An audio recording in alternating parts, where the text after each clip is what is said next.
Hello, good morning, everybody. How are you? Good? Nice to see you. Thank you.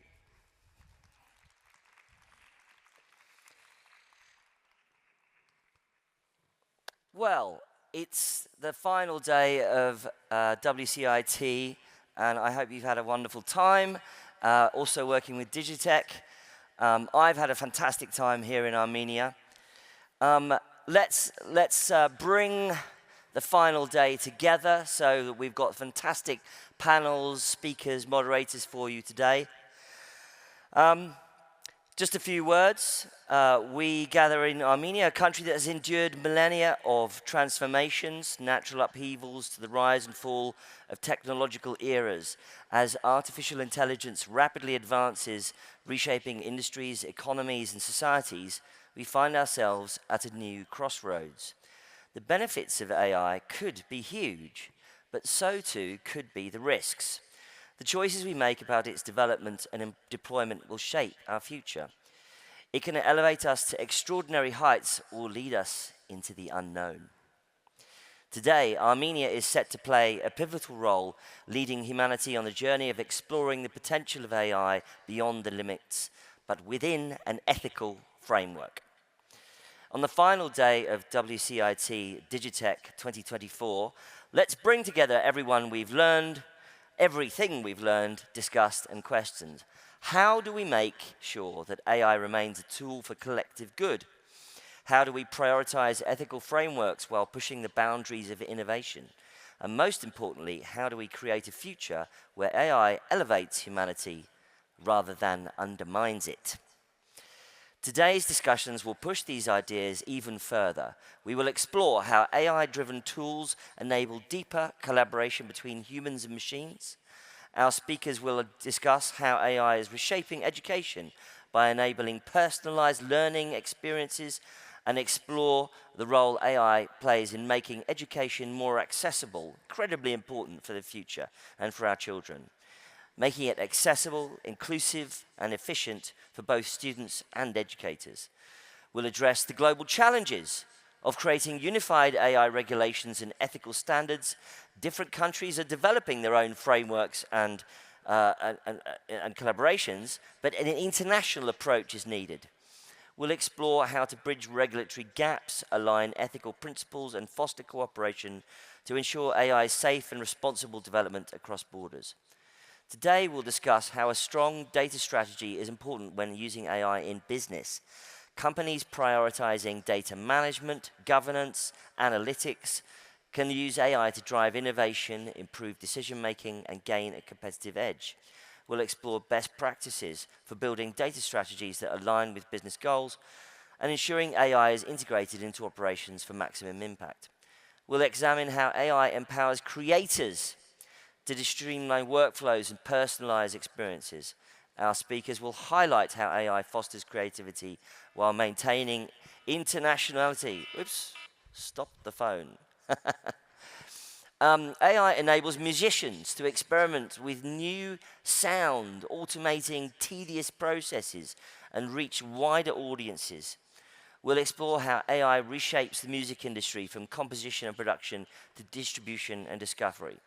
We'll also discuss how cryptocurrencies like Bitcoin and Ethereum, decentralized finance, and NFTs are driving new economic models, decentralizing control and creating new opportunities for AI integration in areas like trading, smart contracts, asset management, ultimately transforming the future of finance. Finally, we'll examine the rise of AI-powered robots and their impact on building a more resilient future from manufacturing and logistics, automation to healthcare and disaster response robotics. AI-driven robots are transforming industries and enhancing our capabilities. I'm excited to hear from our esteemed speakers, and as they share their insights, let's engage in discussions, share our thoughts, and build lasting connections to make the final day of WCIT 2024 memorable. Ladies and gentlemen, please join me,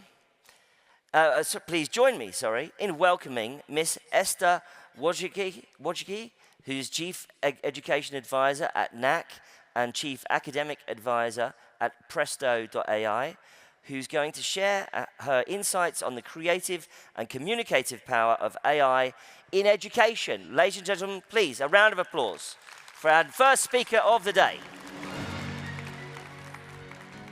Thank you so much for inviting me here to Armenia. First of all, I've been here for about 3 days, and it's been great. I actually love it. So thank you to everyone. I thought I would tell you just a little bit about myself. I have taught in Palo Alto High School for 40 years. So probably most of you were not even alive then, or maybe you were just toddlers. And I'm going to give you some insights that I've gained over this 40-year period. And as you see, I'm an advisor for Join NAC. I'm an advisor for multiple companies. I would say that primarily it's Join NAC.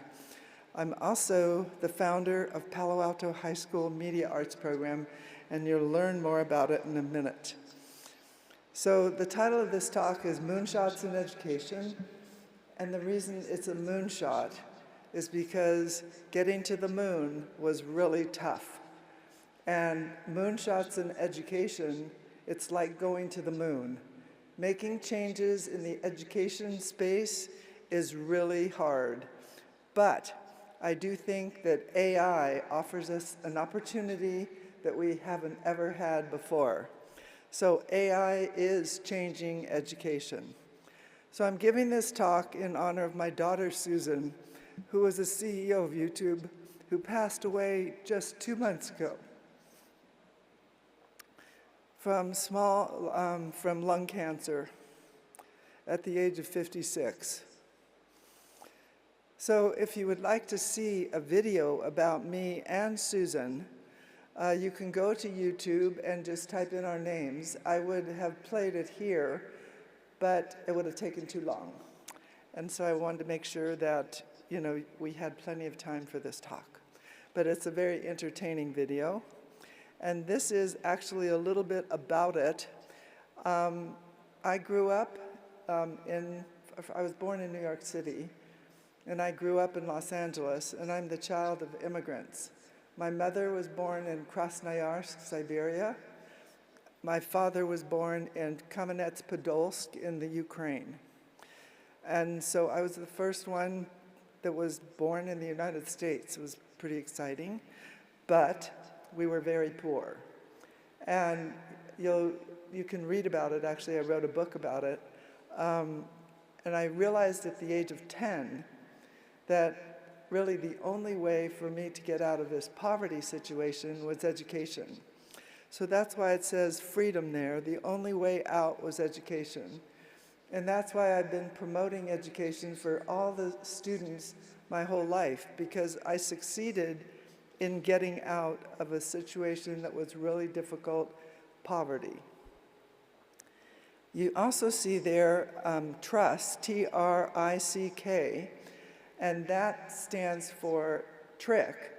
TRIC is trust, respect, independence, collaboration, and kindness. And I will talk a little bit more about that as well, because I think that's the backbone of parenting and the backbone of education. So here's a book that I wrote, came out in 2020. It's a book for parents and for educators. I realized that it wasn't just educators that were educating the kids, it's the parents. Parents are the child's first teacher. Even though perhaps they don't think of themselves that way, they probably should. And it's in 31 languages. It's an international bestseller. It's in Arabic, Russian, and Ukrainian, and I think there might be some people in the audience here who might find those languages useful, helpful. But hopefully it's going to also be in Armenian. So we're working on that. So it will be here also. So I'm the founder of this program. It's called the Palo Alto High School Media Arts Program. I started this program in 1984. There were 20 students in the class. And I was a traditional teacher because when you first start teaching, You have to follow all the rules that they tell you to follow. And so I did what they told me to do, which was give the kids a book, and then after they read the chapter, they have to take a test on it, and then we go to the next chapter. And so it was one chapter after another chapter, and pretty soon I was bored, and so were the kids.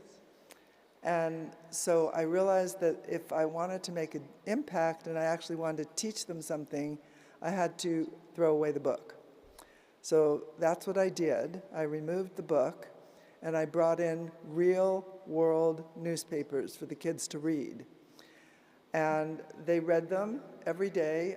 Actually, I got them in Palo Alto. Actually, in the United States, we have free newspapers, usually because the advertisers want you to read their ads.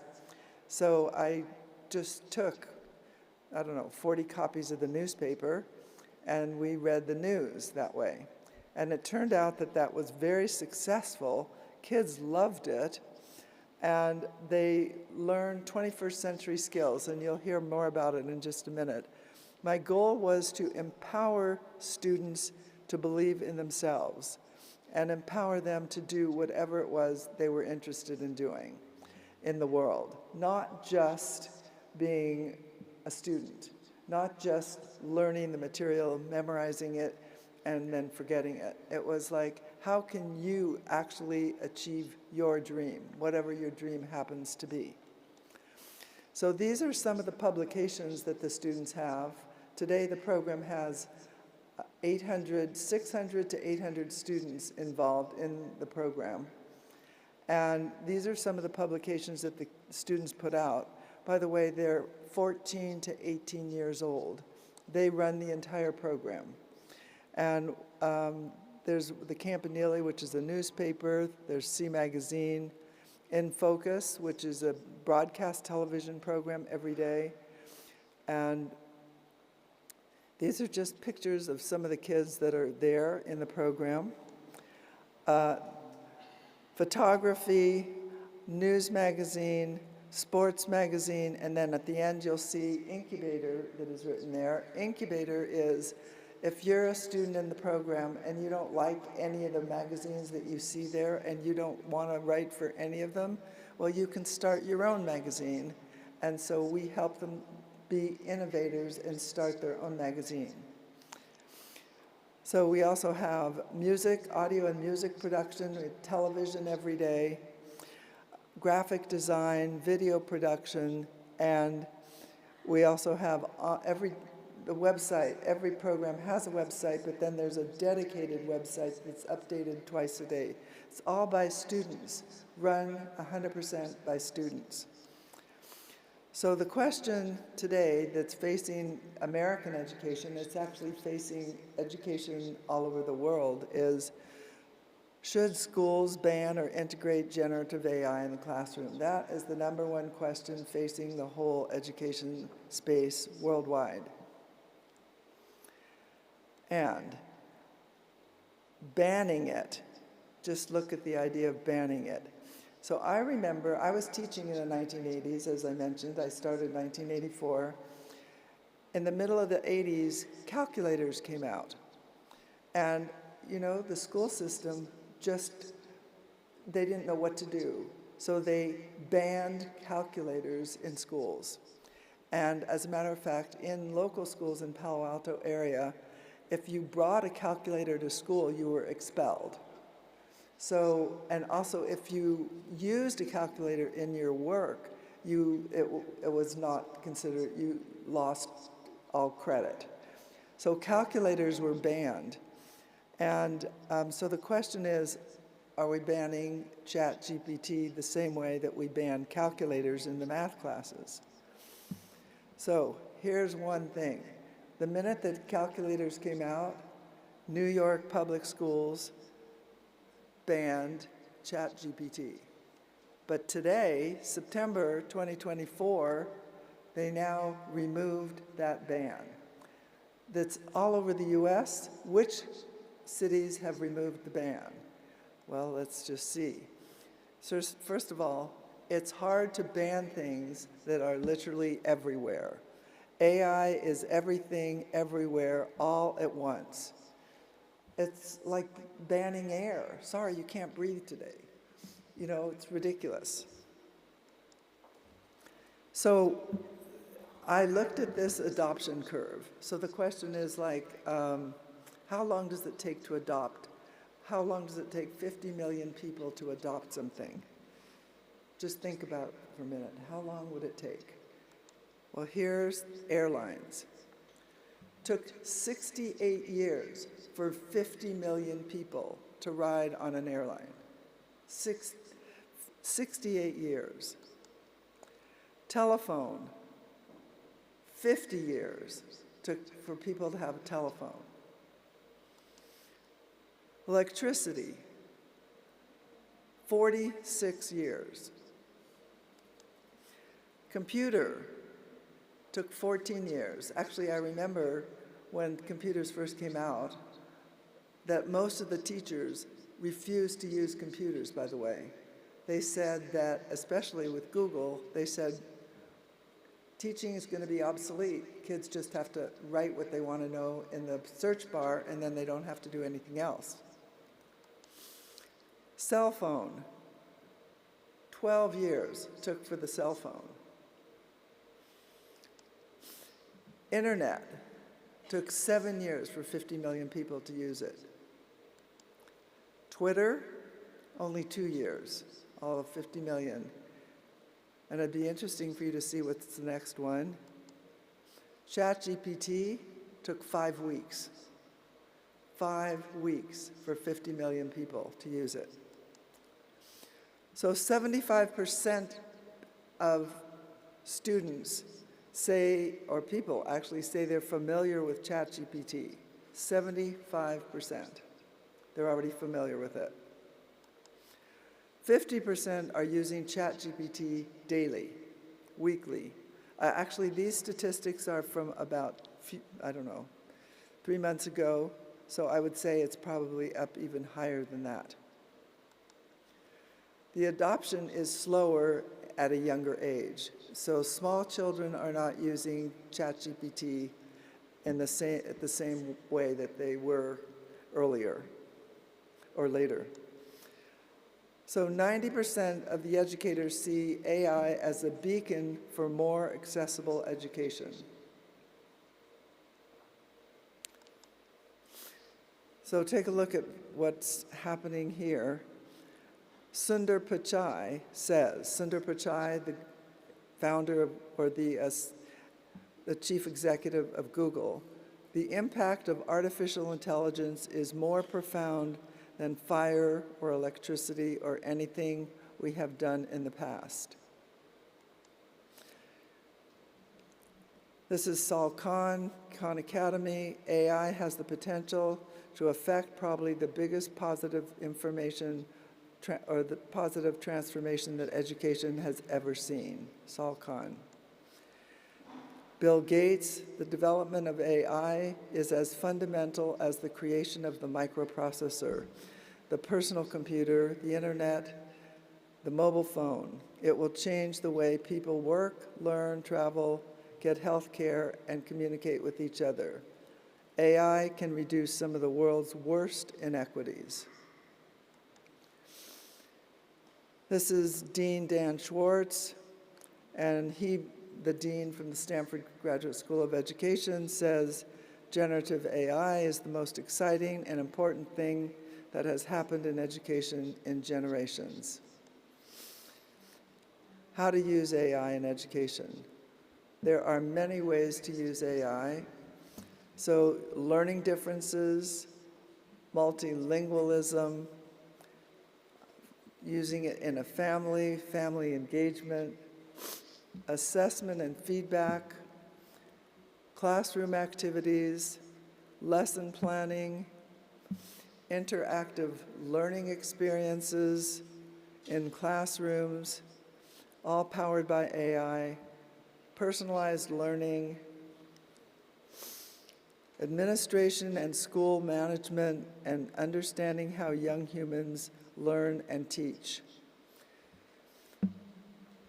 So these are the best AI content detectors. And so one of the questions that teachers have is, how am I going to be able to tell if a student did the work or whether the AI did the work? And so what happens is that they want to know this. I guess everybody wants to know that. And these are content detectors that teachers can use to help them understand who is using AI to do the work instead of using their own brain. And I think it's really important for teachers, and that's one of the reasons why they are happy to be using AI. K-12 students are particularly excited about AI's potential to help them with the concepts they struggle with.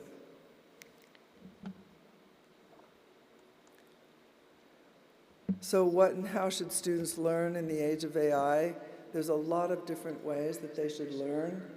And I'm sorry to say, I think I submitted 2 presentations to the conference, and they gave me the old presentation as opposed to the new presentation. So I wanted you to see all the different ways students can use AI.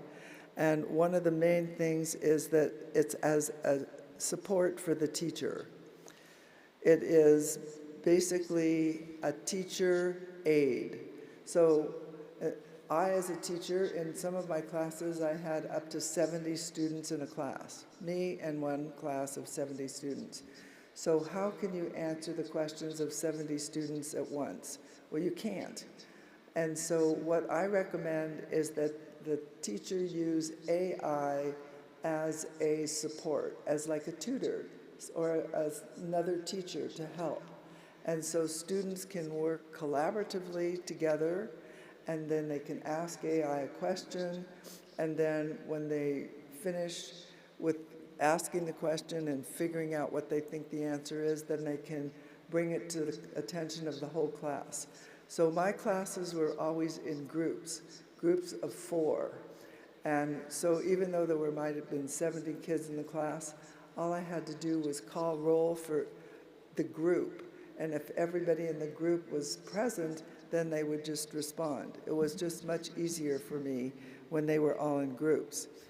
So this is, they can use digital AI, data literacy, and it's for emotional intelligence. So you'll see in a minute that I'm going to talk a little bit about some of the companies that are here in Armenia that have made a huge difference. So this is a program that has just come out in the UK. It's UK's first teacherless program.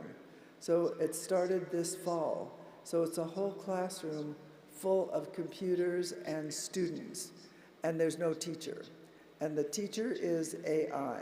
So the question is that coming for the whole country, or the whole world, actually, or is that coming just randomly in a few pockets, and they will realize that having a classroom without any teachers is probably not a good idea.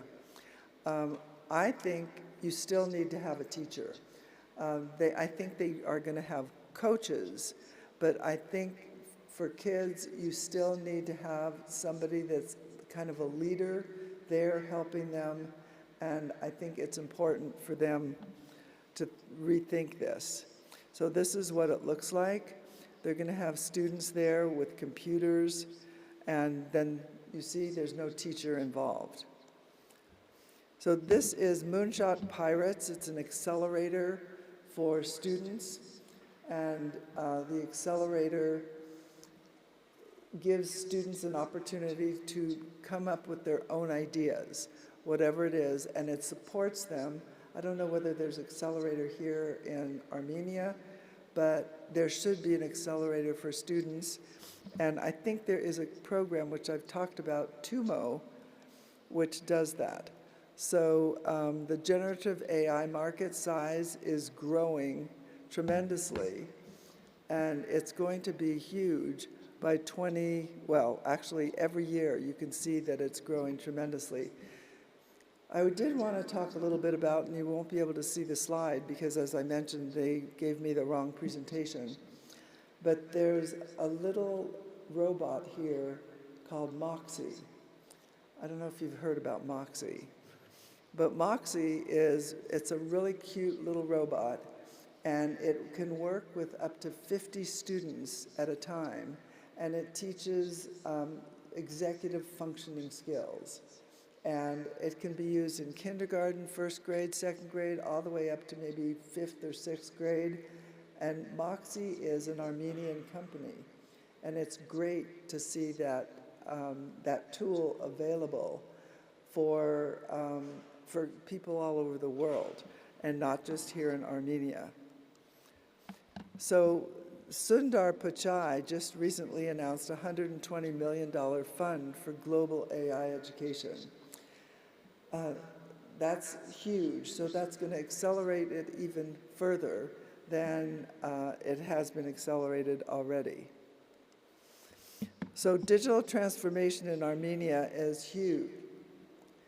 I had another slide which shows that Forbes says that Armenia is one of the #1 countries in the world doing digital transformation using AI. And the other thing that is really important, it's not part of this slide, is that Armenia also is the top in the world for having women in technology. #1. That is bravo to Armenia. So a couple days ago, I went to this center called TUMO. And if you haven't been there, honestly, if they offer tours, you should go to see it. It is amazing, absolutely amazing. And this is what I consider the best way for students to learn technology. They have chairs that are all movable. Kids work in groups. They work independently. It's an after-school program. They actually have TUMO boxes, which they send all over Armenia, so that it's a little TUMO. The big center is here in Yerevan, but it is an incredible program, and I'd like to help that program spread even further. It'd be great if we had TUMO in the United States. We don't have anything like this. But I want to give a lot of thanks to the founders of that program. They really have thought outside the box. And here's just a little picture of it. The picture doesn't give it justice, because there really is an exciting program, and they had hundreds of kids there, all doing exactly what they wanted to do with regard to technology. It promotes innovation. And so here's the slide on women in tech. Notice who's at the very top, women in tech. And so generative AI is really changing the world. I mean, it's changing the world in a way that you would never expect. And I'm actually honored to be here to tell you that, in fact, we should continue here in Armenia with promoting generative AI in all the schools and using it in a way so that students collaborate with it and then move farther, using it as a tool to be even more effective. So thank you for being here with me, and I look forward to being here in Armenia again.